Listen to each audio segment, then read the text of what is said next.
Now, President William Ruto says that by assenting to the Independent Electoral and Boundaries Commission bill, Kenyans have another opportunity to unite and face the challenges the country is experiencing.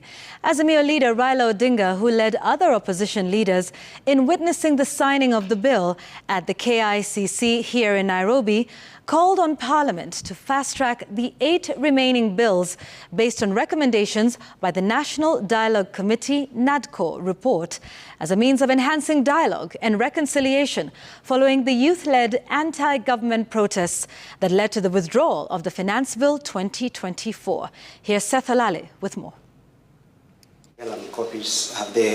A few minutes past 10 a.m., President William Ruto signed the IEBC Bill 2024 into law at the Kenyatta International Convention Center in Nairobi. The House of Parliament to present these copies before you for your assent. Breaking from the usual State House ceremony. The assent paving way for appointment of the selection panel that will recruit the electoral body's new commissioners. President Ruto stating that assent to the IEBC law marks a remarkable step in the realization of one of the recommendations of the NADCO report for appointment of new IEBC commissioners. The IEBC remains a cornerstone of our democracy, responsible for overseeing regular elections at various levels, and on the overall ensuring that our electoral cycle is managed transparently and administered in an impartial, neutral, efficient, accurate, and accountable manner. The head of state also noting that with the law, Kenyans have another opportunity to unite and face the challenges the country is experiencing and to find a solution. There is general consensus that the country requires to confront and address long-standing priority national issues, including national debt, public expenditure, and anti-corruption measures.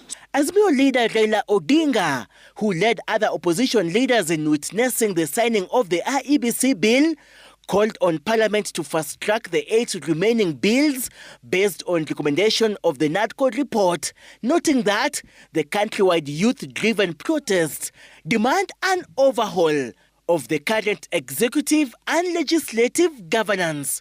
But the NADCO report contains very many issues which are at the heart of the people of Kenya today.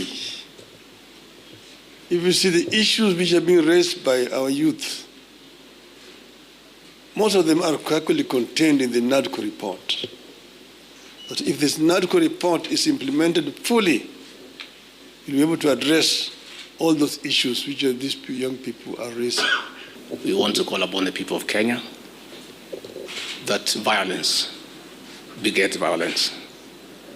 Now that the president has accepted to have a discussion with our young population, with our leaders, we call upon the people of Kenya to give dialogue a chance. I want to urge that we look at our country afresh.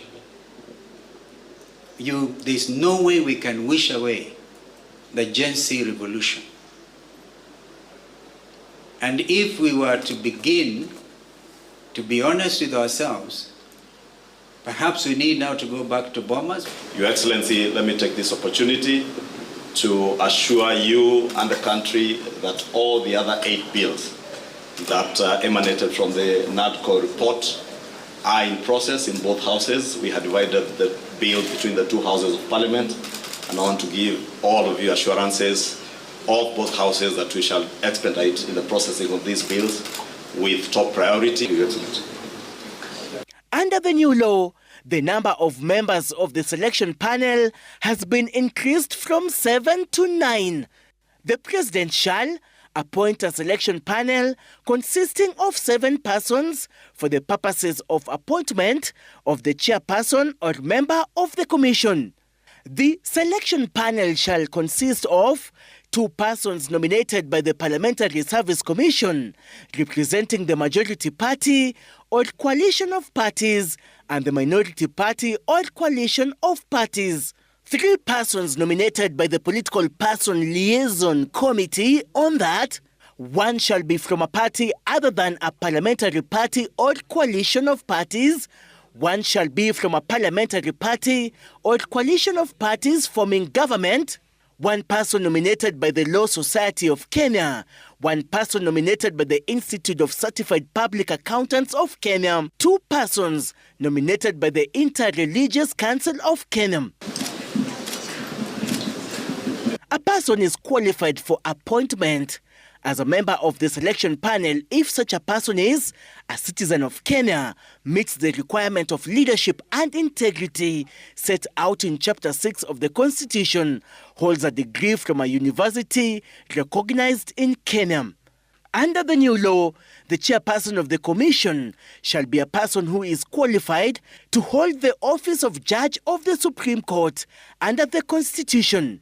A person is qualified for appointment as a member of the commission if such person holds a degree from a recognized university, has proven relevant experience in electoral matters, management, finance, governance, public administration, law, and meets the requirements of Chapter 6 of the Constitution. Under the new law, the term of the secretary to the commission is 4 years, renewable once.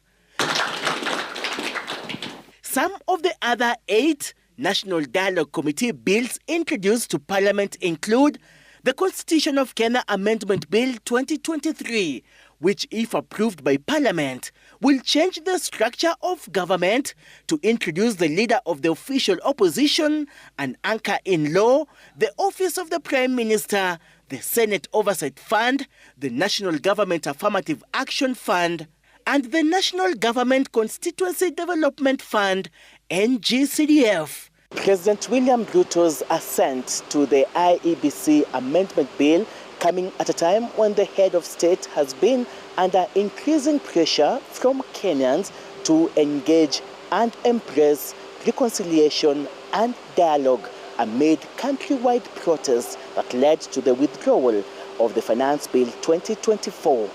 Seth Olale, Citizen TV at the KICC, Nairobi County.